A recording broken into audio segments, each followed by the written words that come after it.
On va passer au sujet, à l'autre sujet majeur. Ta sortie tu m'as dit au printemps, c'est ça? Printemps, ouais, C'est sans ça. plus de précision. Alors là aussi, c'est pour le coup un animé et un manga que j'adore, que je place très facilement dans mon top 3. Après, c'est facile de dire ça parce que je pense que c'est un petit peu En le fait, il cas est de... top 1 pour tout le monde, on peut le dire. Voilà.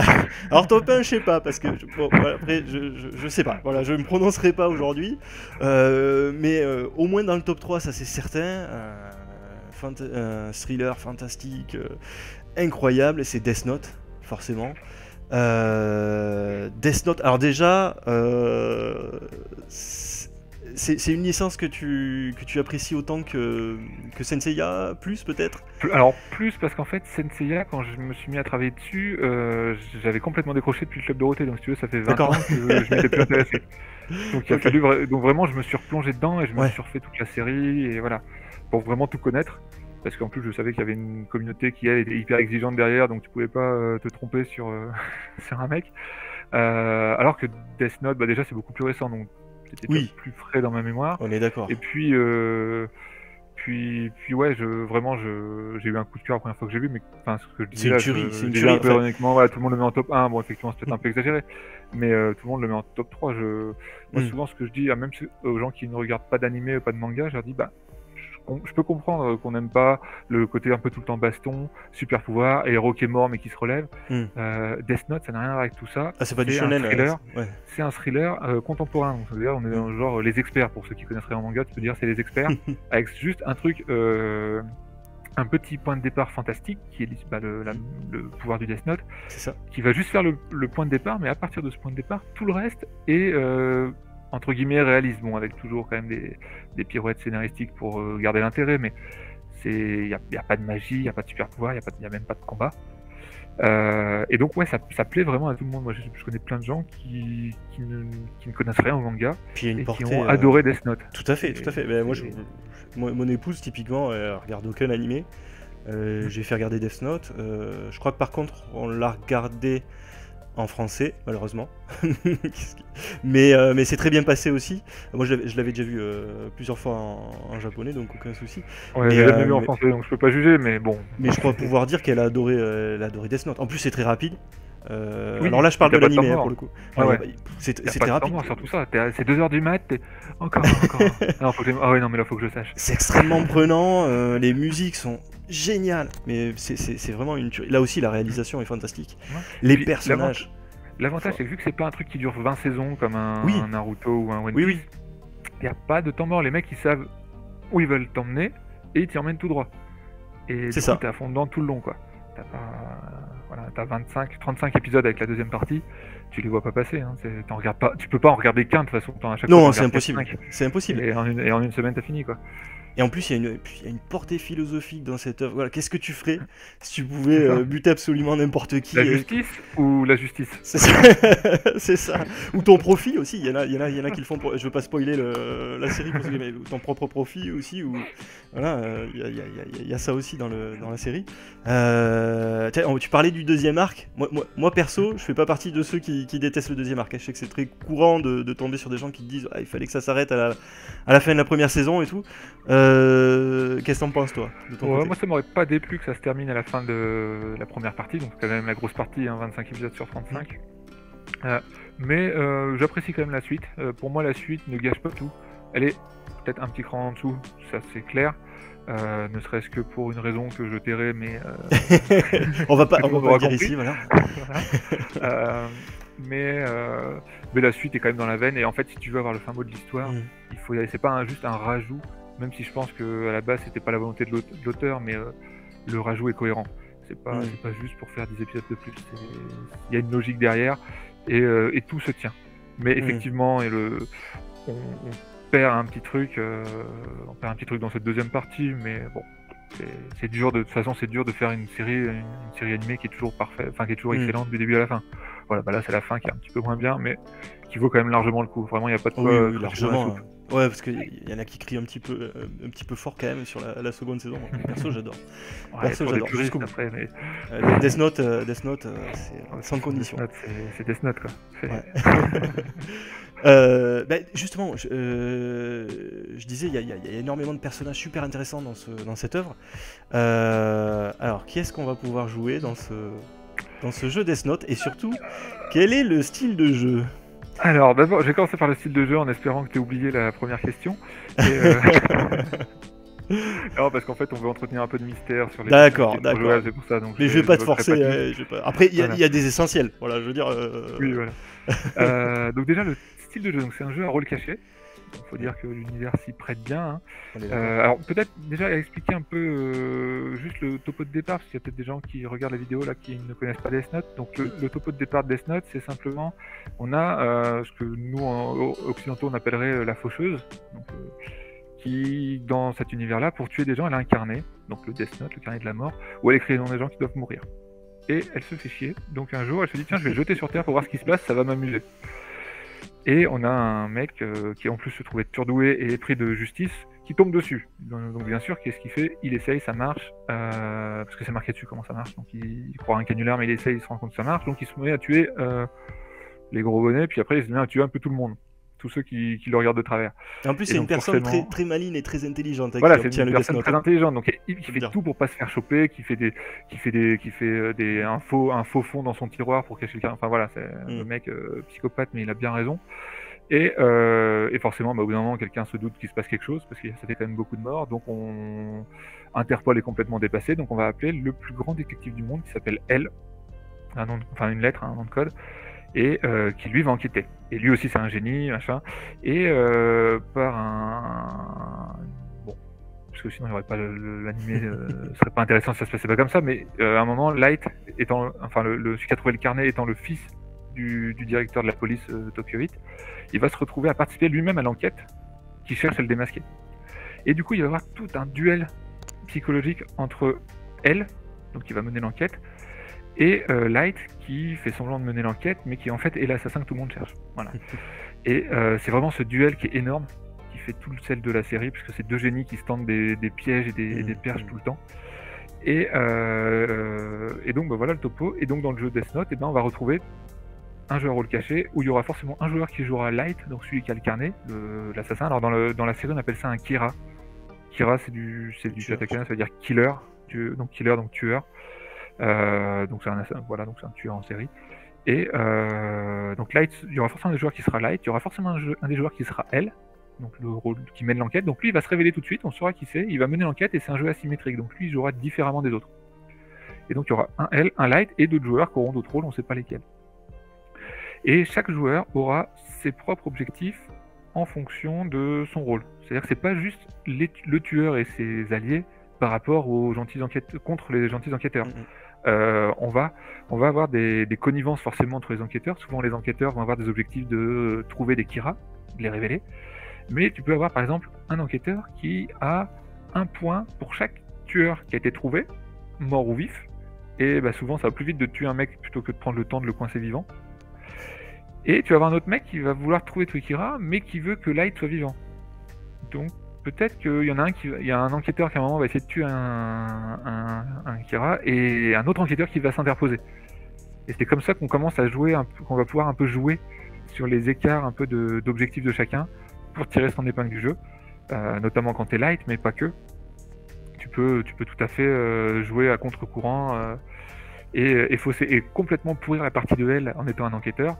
Parce qu'à un moment ou un autre, tu t'es rendu compte que tu avais meilleur avantage à aider Light ou à tuer un enquêteur parce que tu avais besoin de te rapprocher d'un autre personnage. Voilà. Donc c'est un jeu qui est très loin d'être manichéen, pour le coup. Oui, très très très loin. Alors je sais que tu as pu faire quelques parties. Alors moi j'ai eu la chance effectivement de pratiquer avec l'auteur du jeu quand même, ce qui est pas rien. De rien, je peux me la péter maintenant, je peux le dire, voilà. Ouais, tu reviens quand tu veux. J'ai joué avec Maxime Babad à un jeu qui n'est pas sorti et tout, c'est incroyable. Donc j'étais comme un petit fou, tu vois, quand je l'ai annoncé à ma femme. Et c'est vrai que c'est un jeu. La première remarque que je me suis fait, c'est habituellement en fait dans un jeu d'identité secrète, ceux qui nous viennent en tête là rapidement, c'est-à-dire les basiques, on va dire. Là, vous dites pas que Death Note ressemble à ces jeux-là, parce qu'on va en parler un petit peu plus tard, mais les basiques, là, les loups-garous de tierce-lieu, alors moi c'est Avalon, c'est dans l'univers, c'est The Resistance à la base. Avalon, ouais. Voilà, c'est ça. Ce genre de, même les chevaliers de la table ronde, etc., etc.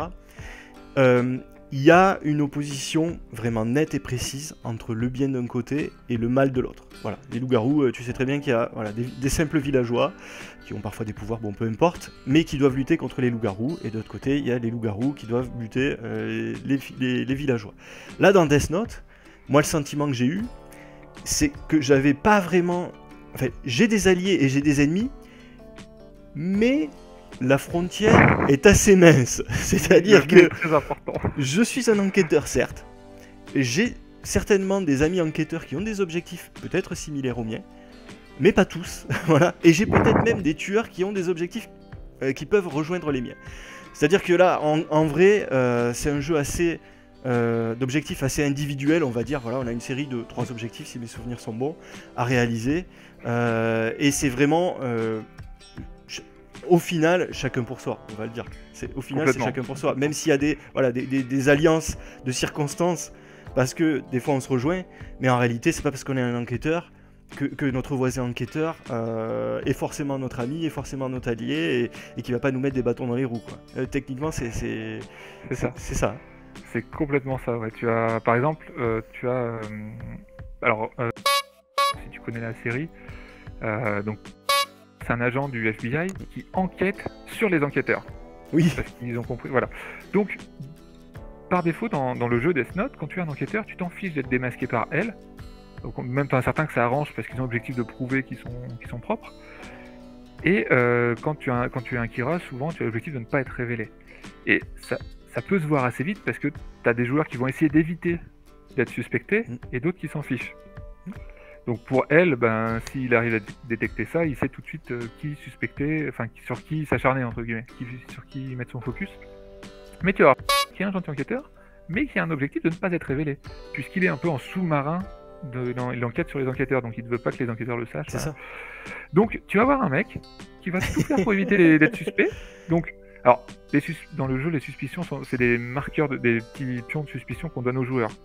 Donc, quand quelqu'un finalement trouve un moyen d'éviter d'en recevoir, il devient suspect, mais si tu mets pas les suspicions, tu peux pas. Donc, si tu veux quelqu'un qui va essayer il va essayer d'éviter les suspicions. Du coup, pour elle, il va paraître suspect. Donc, dès qu'il aura l'occasion, il va lui en mettre encore plus. C'est ça. Et il va perdre peut-être. Alors, le jeu se joue en 5 manches, et il va peut-être passer 3 manches à essayer de le révéler. Et au bout de 3 manches, ah merde, c'est ça. Et dans la série, il a 2 personnes, il doit enquêter sur 2 personnes, c'est son rôle, voilà, ils ont chacun 2 personnes à enquêter.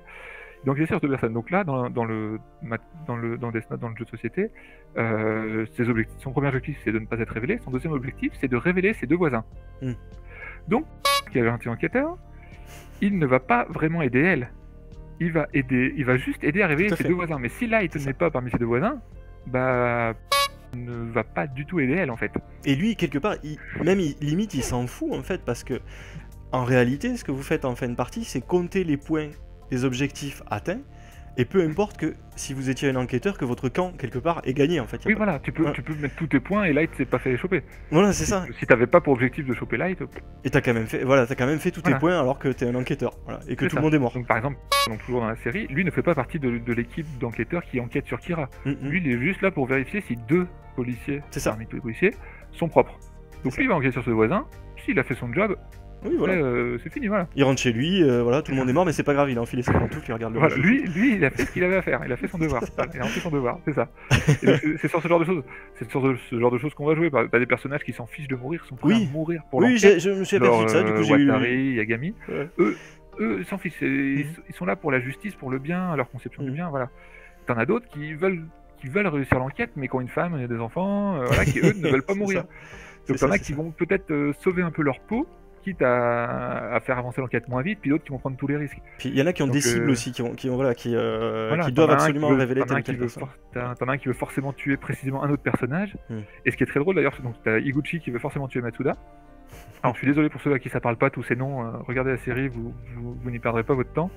T'en as un qui veut forcément tuer Matsuda, et du coup à chaque fois que Matsuda est révélé, et ben souvent il va se faire tuer parce que il y a plusieurs personnes qui peuvent avoir intérêt à tuer des enquêteurs, parce que c'est une condition c'est des objectifs et de fin de partie. Et finalement, même si t'es light, tu dis bah je le tue. Comme ça ils croiront tous que je suis Iguchi, ils me foutront la paix. D'accord. Généralement, tout ça, il se tue à chaque fois. Alors après, je pense que déjà, tu vois, en disant ça, je pense que ça répond à une question que les gens ont pu se poser avant que tu exposes Death Note, c'est à quel niveau, à quel degré de profondeur on se situe. C'est-à-dire que je pense que là on peut le dire, on est un petit peu comme sur Senseiya. Alors c'est pas du niveau, c'est pas le même style de jeu que Senseiya, c'est pas le même niveau de combo, etc. que Senseiya. On est quand même sur un jeu d'identité secrète, donc c'est un niveau de compétence ludique, on va dire, légèrement en dessous, d'accord, mais c'est pas un jeu, c'est pas du party game. Tout à l'heure je citais les loups-garous tierce-lieu, je citais The Resistance, même les chevaliers de la table ronde, etc. Là on est sur un niveau de jeu d'une subtilité accrue. Voilà. Ouais, non, vraiment c'est un jeu qui est très très fin, très très fin, parce qu'en fait là où beaucoup de jeux loup-garou, alors là je pense que c'est l'exemple, c'est le paroxysme ou du jeu où c'est ta tchatch finalement qui va te sauver. Tout à fait, tout à fait. Voilà, celui qui parle le plus ou celui qui parle le moins va s'en sortir. Puis tu vas te raccrocher à des arguments genre toi t'es barbu, toi tu t'es gratté, voilà. Mais t'as beaucoup de jeux comme ça à rôle caché où finalement c'est ta tchatch qui te sauve et tu te raccroches à rien, et on va souvent brûler celui qui parle trop ou celui qui dit rien. Et là, dans Death Note, c'est pas du tout ça. En fait, chaque chose que tu fais, ou même que tu ne fais pas, va être interprétée. Ouais. C'est-à-dire que si à un moment j'ai l'occasion de regarder une carte de ta main, je vais me dire, tiens, il a ça en main, c'est bizarre qu'il l'ait pas joué avant. Le mec en face, il va se dire, mince, il a vu que j'avais ça en main, il a vu que j'avais pas joué. Qu'est-ce que je fais? Est-ce que je continue de pas le jouer parce que j'ai pas envie de le jouer? Ou est-ce que je le joue pour faire croire que finalement j'attendais juste le bon moment, mais que je suis bien dans son camp et que j'ai intérêt moi aussi à le jouer? Et après, attends, si je le joue pour faire croire que, il va savoir que je le joue pour faire... Et en fait, on se retrouve dans le même état d'esprit que la série, c'est ça, où chacun est en train de dire, attends, il sait que je sais qu'il sait. Du coup, si je le fais, il va croire que, mais comme il sait que... Mais là, c'est trop évident si je lui dis ça, mais il va s'attendre à ce que je pense comme ça, donc du coup, voilà. La session qu'on a fait la dernière fois, il y a quelques jours, on en a même fait plusieurs, je crois qu'on en a fait 3. Il y a une des parties, j'avais un rôle, j'étais un Kira, donc un méchant vilain. Un de mes objectifs était de me faire révéler par elle. Donc elle me donne des suspicions pour me révéler. Comment tu fais ça? Elle, lui, tout ce qu'il veut, c'est être révélé c'est révéler Light. Les autres, il s'en fout. Sauf que Light, lui, son objectif, c'est de pas être révélé. Donc lui, il va rien faire de suspect. Mais il va essayer de pas trop aider l'enquête non plus, parce que plus il y a de l'enquête, plus sa fin approche. Donc, il faut te faire passer pour Light. C'est-à-dire, il faut faire des trucs suspects, mais pas trop, parce que si t'es trop suspect, le mec va comprendre que t'as le personnage qui cherche à se faire révéler. Il va dire, bon, ok, lui, c'est celui qui cherche à se faire révéler, je l'oublie. Il fait du bruit dans le couloir, mais bon, voilà. Voilà, donc par exemple, à un moment, j'avais une carte qui me permettait de révéler deux rôles que personne n'avait pris pour savoir quel rôle n'avait pas été distribué. Je joue ma carte, mais je n'en révèle qu'un des deux. Tu vois? Donc là, elle se dit, quand même, il aurait pu faire l'effort, révéler les deux. Mais d'un côté, je l'aide quand même, tu vois. Il se dit, il m'aide, mais qu'un peu, alors qu'il pourrait m'aider plus. Oui, c'est ça, il est louche. C'est ça. À un moment aussi, je joue une carte qui aide, qui va lui permettre de donner plus de jetons de suspicion aux autres joueurs, mais je la joue innocemment sur la personne que elle suspectait, feignant de ne pas savoir que c'est lui qui suspectait. C'est-à-dire qu'il suspecte mon voisin, il est en train de lui mettre toutes les suspicions, je lui mets innocemment un petit alibi pour pas qu'il se prenne de suspicion, mais la carte est quand même bien pour elle, parce que cette carte va lui permettre de donner une suspicion de plus. Donc là, elle, il se dit, attends, est-ce qu'il est en train de protéger son pote et en fait c'est un Kira, ou est-ce qu'il veut vraiment m'aider? Et tu vois, là, il est entre deux zones. Donc du coup, il va me mettre des suspicions, ne serait-ce que pour savoir qui je suis. Pour chacune des manches, il y a 5 événements possibles. C'est-à-dire qu'en tout, il y a 25 événements différents. Et chaque personnage a plus ou moins avantage à ce qu'il se passe tel ou tel événement. C'est-à-dire que tu vas avoir 3 enquêteurs qui ont tous les 3 intérêt à ce qu'un événement passe, mais si finalement c'est pas cet événement, c'est un autre, peut-être qu'il y en a 2 qui auront intérêt et un qui n'aura pas intérêt, et ainsi de suite. Et finalement, les déroulés des missions des parties vont être très différents. On a même fait le test de mettre exactement les mêmes rôles autour de la table, aux mêmes places, de mettre la pioche mélangée dans le même ordre, de distribuer les mêmes cartes tout le monde, donc tout pareil, lancer 2 parties, avec des gens différents bien sûr, parce que sinon... voilà. Et bien, dès le premier tour du premier joueur, ils avaient déjà fait un choix d'action différent qui avait changé tout le reste. Tu vois, l'effet papillon, voilà, le mec qui joue une carte, l'autre il la joue pas, tout le reste de la partie était chamboulé. Donc c'est vraiment un jeu où il se passe plein de trucs, et comme chacun a ses propres objectifs, ses inimitiés avec des personnages, ses points de rencontre avec d'autres, machin, et que tout change tout le temps, t'as vraiment une rejouabilité énorme, quoi. Bah, après c'est ce que je disais dès le début, hein. Moi quand je fais un jeu, j'ai envie de pouvoir y jouer 50 fois. Sur Death Note, j'approche les 1000 parties. Ouais, donc c'est énorme. Il y a de quoi faire. C'est énorme. C'est effectivement pas facile à prendre en main, et souvent ce qu'on fait, c'est que la première partie, on fait une partie où on sait que les gens qui découvrent la première partie vont avancer un peu à tâtons, parce qu'on se rend pas forcément compte de la finalité. On sait pas forcément comment atteindre nos objectifs. Si mon objectif c'est de révéler mes voisins, comme je disais, je vais jamais tomber sur une carte qui va me dire révélez votre voisin. Donc comment mener à ce que mon voisin soit révélé? Donc peut-être en innocentant d'autres, peut-être en changeant de place, peut-être en faisant comprendre à elle que je suis et que du coup, s'il m'en donne les moyens, je révélerai mon voisin en espérant pour lui que ce soit light. Voilà.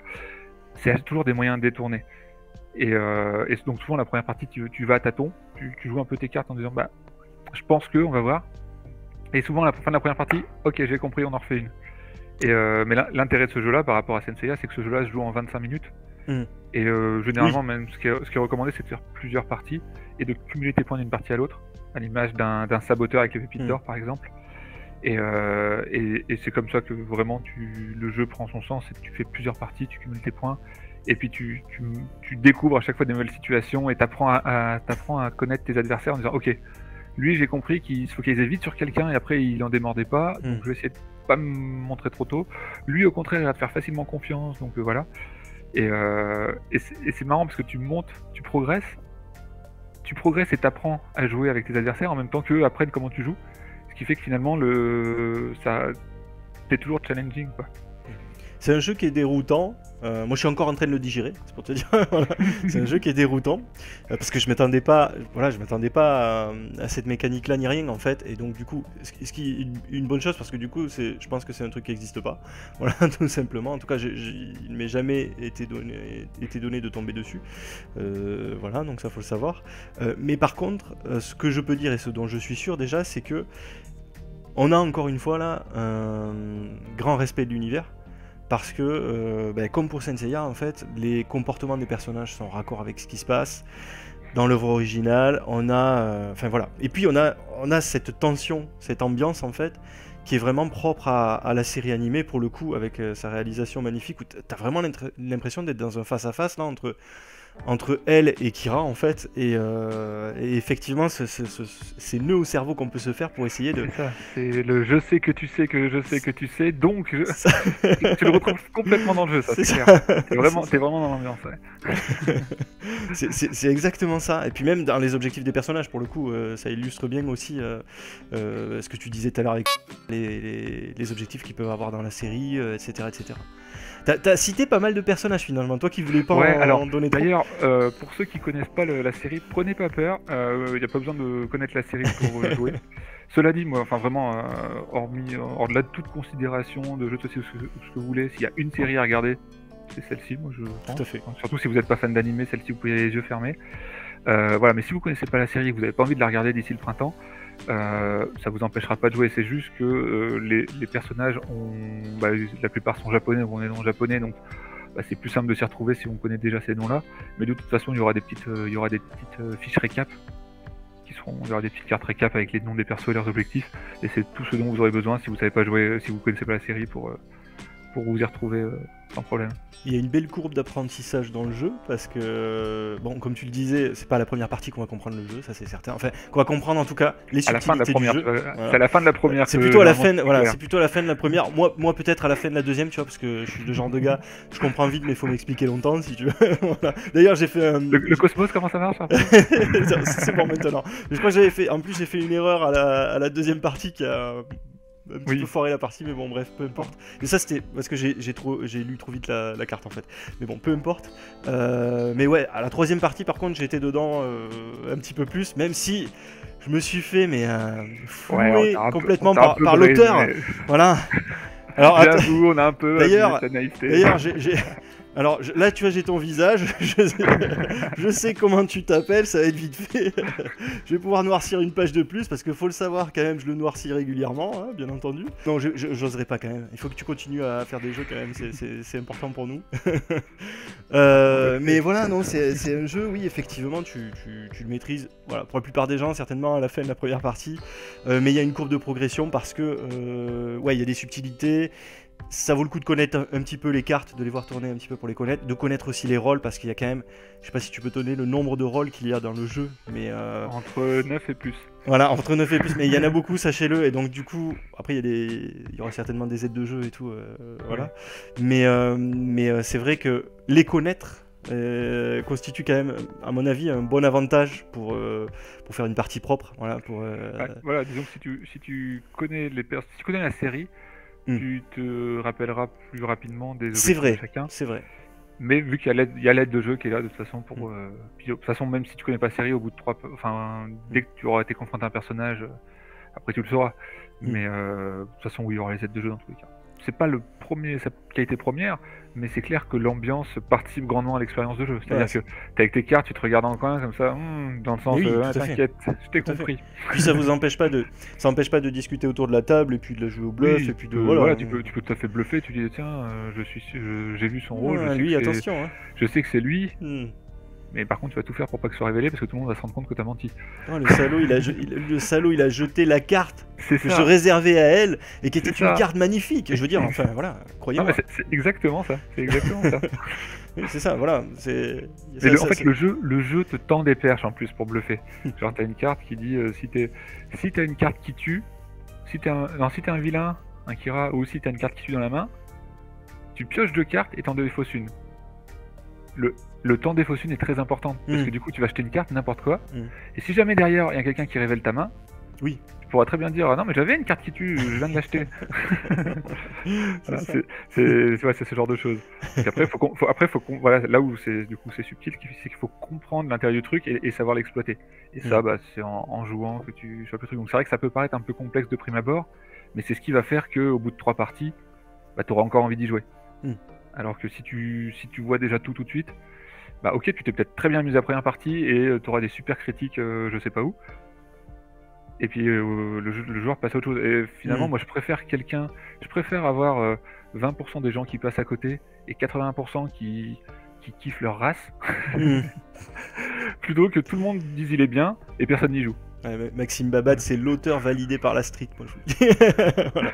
Tu sais que voilà, c'est que pour les joueurs qui ont capté le truc et tout, et les autres on s'en fout.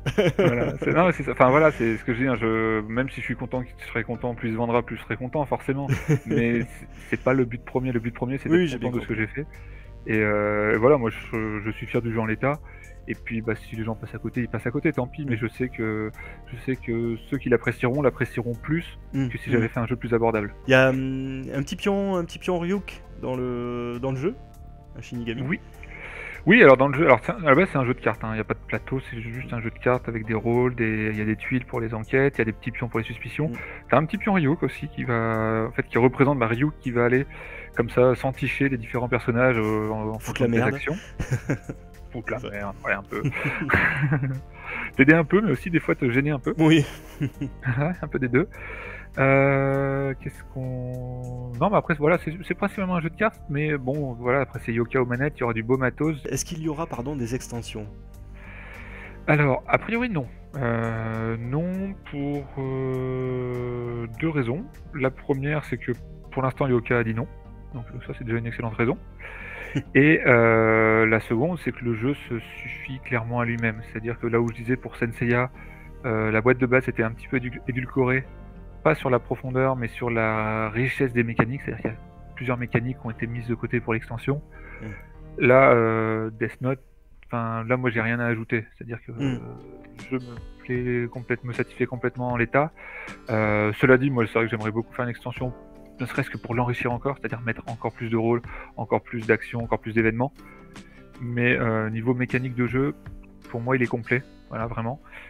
Et puis de toute façon, on couvre déjà toute la série, c'est-à-dire qu'on va retrouver également des événements, on disait la deuxième petite partie, elle est couverte également. Donc là, à voir. Après, peut-être que si le jeu fait un carton et qu'il y a de la demande et que Yoka change d'avis, ou voilà, moi avec grand plaisir, mais c'est pas prévu. C'est un jeu qui va être commercialisé à quel tarif, ça, du coup? Eh ben, alors ça sera le même format qu'Asgard et Poséidon, la boîte, le même format de boîte, et du coup il devrait être également au même prix, c'est-à-dire 25 € ou un D'accord. petit peu moins selon. Très bien. Je disais que j'avais eu beaucoup de temps pour le faire. En fait, le développement de Death Note a commencé presque en même temps que le développement de Senseiya, à 2-3 Ah ouais. mois d'écart. Donc c'est-à-dire, tout à l'heure je disais Senseiya est sorti il y a 3 ans et je disais que le développement avait duré 2 ans. Donc Death Note, quand il va sortir, ça fera plus de 5 ans que j'ai commencé à travailler dessus. Et donc ouais, vraiment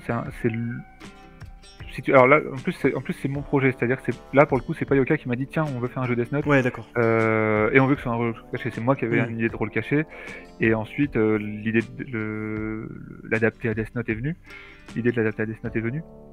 Mais voilà, pour le coup c'est vraiment mon bébé de A à Z, et j'y ai passé un temps fou, hein, là. Je parlais de 1000 heures pour Senseiya. Death Note, j'en suis déjà à 1000 parties, donc c'est rien que d'y jouer, j'en suis au moins à 500 heures. Donc t'as qu'à voir. Et en plus il y a eu plein de versions, parce qu'à un moment il y avait la licence, après on l'avait plus, après on l'avait de nouveau, donc à un moment c'est devenu Sherlock Holmes. Donc il a fallu tout refaire tout rechanger le jeu, parce que tu peux pas tuer quelqu'un avec un Death Note dans Sherlock Holmes. C'est Là, vrai, par exemple. c'est vrai, c'est un détail. Donc non, vraiment, je sais pas si ça sera le jeu le plus abouti en termes de produit fini, mais en tout cas en termes de test, de playtest, d'équilibrage, c'est un jeu. À chaque fois que je changeais une virgule sur un objectif d'un perso, je refaisais 90 parties avec lui pour vérifier qu'il scorait toujours autant que les autres, à 4 joueurs, à 5 joueurs, à 6 joueurs, à 7 joueurs, à 8 joueurs. S'il y a un Kira, s'il y a 2 Kira, s'il y a 3 Kira, s'il y a un tel dans la partie, s'il y a un tel. Voilà. Donc en plus, ce qui est un peu bête, parce que ça se ressent pas forcément, parce qu'à moins de faire 60 parties, tu te rends pas compte. à moins de jouer dans toutes les configurations. Parce que généralement, on joue avec une configuration de joueurs, 6 joueurs tout le temps, 7 joueurs tout le temps, 4 joueurs tout le temps. Mais à moins de jouer avec toutes les configurations de joueurs, l'équilibrage, ça te passe au-dessus dans ce genre de jeu. C'est pas un jeu où tu finis avec énormément de points. Mais voilà, c'est pour dire à quel point ça me tenait à cœur de le fignoler. Puis il faut dire que le temps que la licence soit validée et tout le reste, de toute façon, j'avais le temps. Moi, je me souviens que déjà Yoka l'avait annoncé, je crois en 2020, le jour de la Saint-Valentin, c'est ça? Peut-être, c'était ça. Je crois que c'était 2020. Hein. En tout cas, c'était sûr que c'était le jour de la Saint-Valentin, parce que je me souviens très bien de la com. Ça doit correspondre à la période à laquelle ils ont réussi à décrocher les droits, ce qui a pris un peu de temps. Par rapport à Senseiya, où finalement l'acquisition des droits s'est faite rapidement. Par contre, la validation finale a pris du temps. Là, rien que l'acquisition des droits a déjà pris du temps. Et ensuite, comme pour Senseiya, il a encore fallu beaucoup de temps pour valider le jeu fini. Ce qui nous amène à un délai si long.